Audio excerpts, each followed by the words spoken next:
last 3 weeks, we have lived in an Airbnb while our RV has been in the shop getting worked on. I thought it might be interesting to make a video about the pros and cons of living in a house or an RV. And after a few weeks of living in a house, do we regret our decision to move our family into an RV and do this full time? Mama. Hi, babe. Mama. Hi, baby. All right, so please ignore the mess. Again, we're moving out today, so it's just absolute chaos right now. But here's our little kitchen. And our last couple loads of laundry before we go. We have a bathroom, super cute. And then the scary basement, which has given me nightmares. So that is definitely one thing that is a dramatic difference between RV living and then living in a house is we have multiple levels. We have an upstairs and then the basement. So there's multiple doors and ways into the house. Since I've been here by myself and Andrew's like working and gone, it is scarier. Like you hear more noises. You feel like there's more places for people to hide if they're like sneaking in to try to do harm. Oh, you scared me. Hey. Hello. Okay, so point being, Andrew just got home and he was doing work in the yard. I had no idea he was even home. Differing opinions because, you know, RV living, I'm not saying is like the most secure, but just peace of mind. I think like just a smaller space and like having one door, I think it's like, I feel safer in an RV, weirdly. Living room, again, ignore the boxes. There's plants everywhere, super, super cute. Going up the stairs. I won't show you the bathroom because Andrew's showering right now, but we have bedroom number 1. There are closets for people and monsters to hide in. There's so many places to check for intruders and people hiding. And then we have bedroom number 2.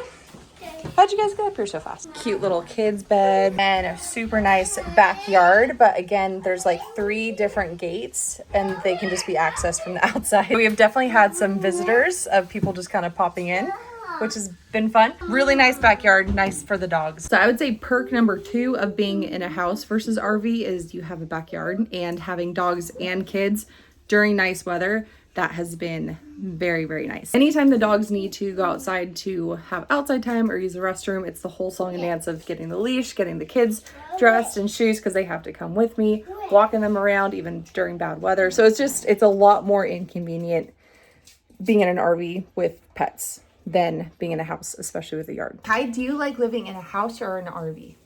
The RV. The RV? Where? Can you say why? Why? Maverick, do you like living in an... To take a quick break from talking and filming and just finish packing. We have a lot of work to do and we have to be out of here in less than an hour.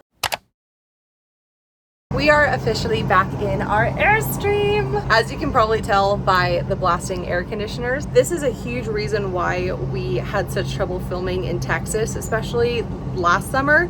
And I feel like we barely put out any content because we always had to have our ACs blasting 24/7 and they're just really loud to film with. So that's why last year we kind of experimented having like clip-on microphones to kind of help drown out the sound of the air conditioners. I guess that would be a downside of RV living over a house is ACs, heaters, fans, everything is just, it feels a lot louder. A unique downside about living in an RV is whatever RV park you are at, if you choose to be at one, you are completely vulnerable to whatever they decide to do. For example, today is one of the hottest days of the year. We're under a major risk today and tomorrow for tornadoes. It is so hot, it is so humid.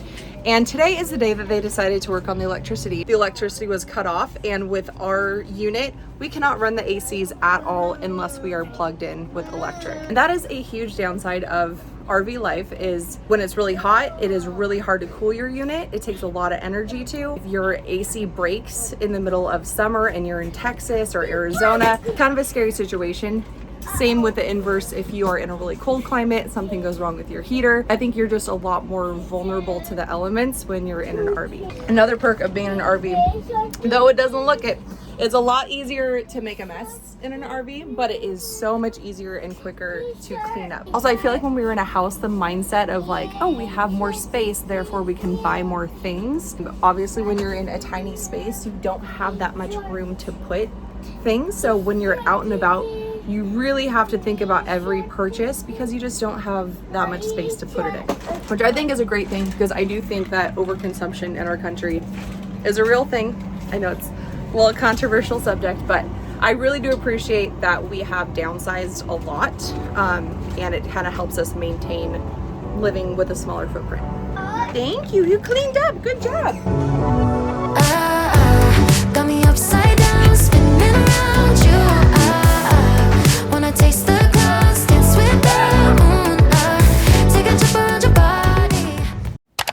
We're all over the place with this vlog. This is a whole other day. For me personally, at this point of our lives, we really enjoy living in an RV. There's definitely pros and cons. A big con right now that we're feeling in our Airstream right now is just the pinch of space. We are in a 28-foot Airstream, and the back of our camper is just our bed because we just have like a converted king bed. So we kind of lost all that living space back there because it's mainly just our mattress back there, especially on days like recently where it's just we've had really bad weather. It's just been raining constantly, so everyone's kind of crammed inside. I'm constantly just taking the boys out to do stuff just for sanity's sake. The biggest con I feel like in our Airstream currently is just lack of space, which shocker, it's an RV. I am so glad that we had the chance to live in a house for a few weeks, because whenever frustration would come up in the RV, I always had in the back of my mind of like, did we make a mistake? Would all of these problems be fixed if we were in a house? So there's obviously pros of having a backyard for the dogs and having more space to do things and to lay things out. I had a lot of the same parenting struggles in a house that I do in the RV every day. So that was really eye-opening to me that we're just kind of in the trenches of parenthood right now, and toddler season, just this season of life, we're going to have hard moments whether we're in an RV or a house. So it's just kind of like what you prefer.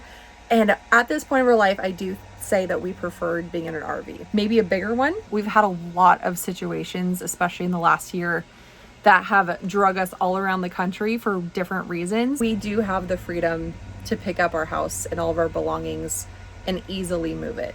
So I do appreciate that. If you guys have any questions about what our experience is like living in an RV or different things that we found out, we would love to share our knowledge and experience with you guys. We've been in an RV for a little over a year now full time, and I still feel like we are learning so much. We're still such newbies at it. Different situations are coming up 24/7 that we've never dealt with before. So it's just, you're constantly learning.